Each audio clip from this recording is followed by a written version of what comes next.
Шановні, щиро віншую всіх білорусів православних сьогоднішнім великим святом. Нагадываю, что белорусский народ сапраўды великий, и он не допустил, как это было в іншых краях Европы, как люди одной нации змагались сами с собой, потому что они разных конфессий. Потому что сапраўды белорусский народ великий, и я абсолютно широ віншую вас со святом, бо это свято об'єднує всех христианов. И не так важно, коли по календару православные и католики, и протестанты святкують и кажуть «Христос воскрес», бо мы один народ.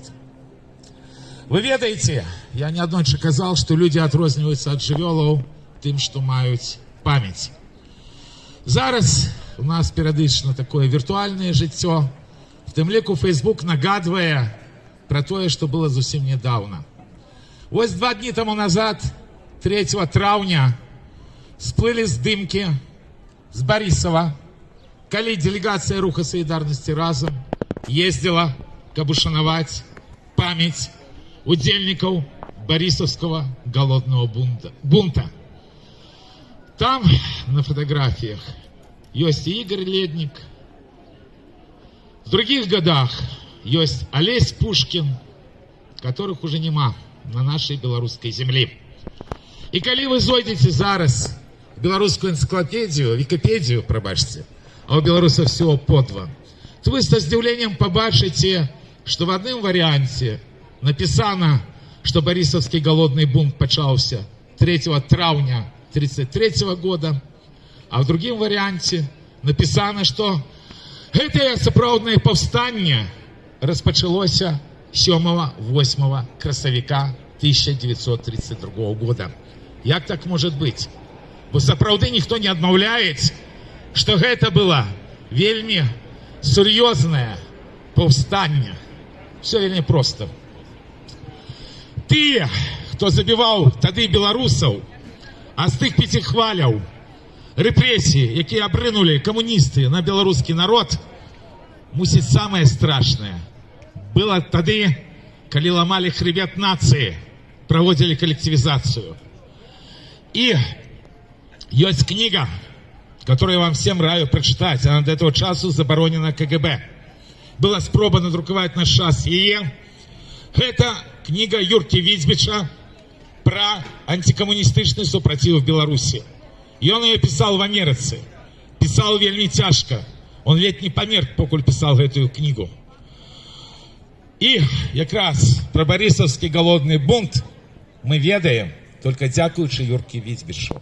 А пасля адбываліся наступныя падзеі. Только один раз в новейшей истории Беларуси была навуковая конференция вот по этому страшному периоду коллективизации. Это был 2008 год. Это было по моей инициативе. Отбывалось в Менску. И присвящена гэтая была конференция менавіта Борисовскому голодному бунту. Потому что читайте Візьбіча. Читайте. И он збирал информацию по крупинках. Это повстание началось с того, что урезаны были по всей Беларуси хлебные нормы. В тем лику хлеб забирали и у пролетариата. При этом хлусили, что все робят для рабочих. И подняли женщины. Женщины начали потребовать хлеба, но вот не себе, начали потребовать детям. Бо дети не доедали. Зникли черги, почались крики. И, когда люди душились, каб спробовать отоварить этой картки, один из милициантов сказал: «Людцы добрые, что ж вы робите, что вы душите? Это ж треба гэтых мочить, уладу». Одразу накинулись чекисты. Была нават перестрелка, але ж их было 2 милицианта, утекнули. Город поднялся, начался страйк на знакомитой Борисовской фабрике. И несколько дён, что робили коммунисты и чекисты?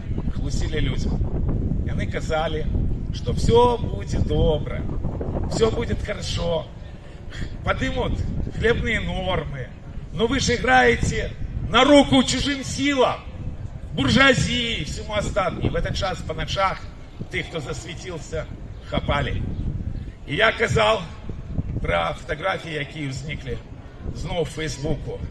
І вони робилися не каля Борисовської фабрики, не там, где отбывались подеи этого борисовского голодного бунта, когда белорусов довели до того, что они вымушены были робить голодный бунт.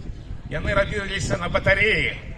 Это район Борисова, где 6 часов ЧК починали забивать белорусов. Забивали практично весь час. А под час вот таких хваль, репрессий, то штоденно. И что дивно еще в этом месте, которые наведывают туристы, потому что были наполеоновские войны, вот чему батарея, что эти бандиты-коммунисты цудовно разумели, что они злочинцы. Вот там эксгумацию, то есть заметение следов, почали робить еще в 44-м году, одразу после того, як погнали нацистов и пришли коммунисты. Чому ж красавік? Чому 7-8 красавіка? Тому що якраз на цю наукову конференцію, про яку я розповідав, був дадений науковий доклад з архіва. Побыцем бы ніяких звесток нема, лишь есть две докладные записки ГПУ, будешь правильно. Одна и другая по партийной линии. Где якраз описывается это так само со своего пункту гледжання и указываются даты менавіта 1932 года. Не ведаю. Я не менял в нашем календаре дату. Я покинул ту дату, яку дал Юрка Вицкевич. Бо абсолютная хлысня, что та влада, якая сегодня, не зная, что было в 30-х годах Борисова. То, что они могли сказать, и они сказали. А лишь веры им абсолютно нема. Страшно іншее, что вы стоите и чуете про такие речи, что были не так давно в нашей истории, мусить ведать кожный белорус. Натурально, у меня зараз нема ні часу, да и сил нема, как долго казать про борисовский голодный бунт. А лишь нават ті бандиты, які сьогодні захопили владу в Беларуси, его не отмовляются. И все удельники этого бунта, как вы сами разумеете, яны неведомые. Все, кого забили тады чекисты, яны неведомые. Был бунт не так давно белорусского народа, а лишь мы, белорусы, зараз про это сказать все не можем. Архивы у ворогов, яны спрабуют и правду покинуть, собі намалявавши замест белорусской правды ихнюю ГБшную хлусню. Коли вы не поленитесь, все-таки пойдете по Википедиях, вы якраз в варианте, який пропагандує 7-8 красавіка 1932 года, знойдете з докладной записки аутентичную фразу. Быцем бы белорусы кричали подчас борисовского голодного бунта.